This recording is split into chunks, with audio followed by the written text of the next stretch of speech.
The areas preferred by people have recently seen a noticeable price correction, including Vermont, Vermont South, Forest Hill, and Nunawading.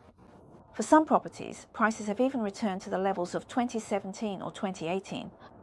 But even though prices have corrected to this extent, many houses are still hard to sell.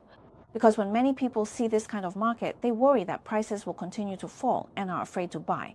But on the contrary, I actually think that this market correction might provide a very good buying opportunity for families with genuine housing needs. Let me give an example. In October last year, 2025, I attended an auction of a knockdown property on a large block in Nunawading.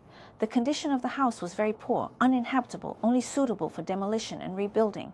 But at that time, the market was rapidly rising, and at the auction, there were 4 to 5 groups of buyers bidding.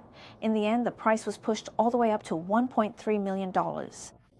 But in my opinion, the reasonable price for this type of house at that time should have been around 1.05 to 1.1 million, at most 1.15 million. Any higher and you should give up and wait for the next better deal to come along. But when the market is hot, buyers' emotions are different. People think, it's good enough. If I don't buy now, will it be even more expensive later? As a result, even a rundown house like this can be pushed to a very high price by market sentiment. On the other hand, if we look at the current market, similar houses are now listed at only 1 million or even less, and not many people are viewing them. There are even fewer who are truly interested. For example, as I mentioned earlier, this rundown house in Nunawading on the next street over, similar houses are currently being privately sold with guide prices of about $980,000 to $1,070,000. If that Nunawading house from last year were put on today's market, I think selling it for $1,050,000 would already be pretty good. This is the difference in market sentiment.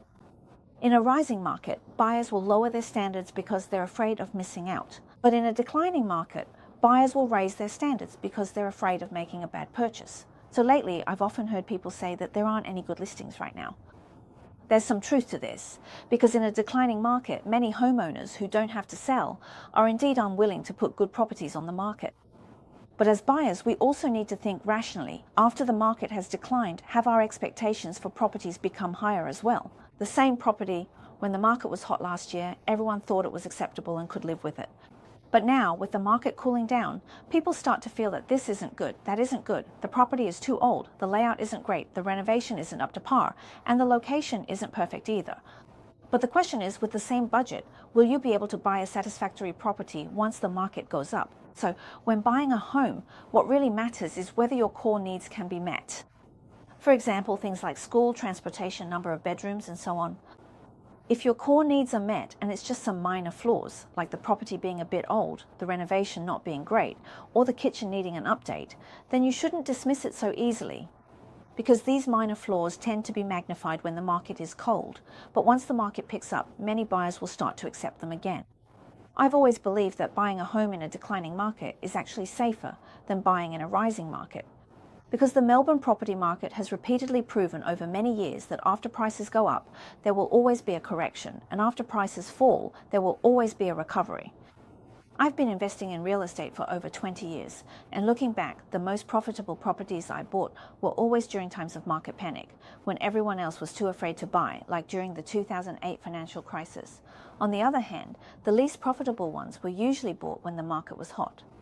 So I think that this current market correction is a window that's truly worth considering for families with genuine housing needs.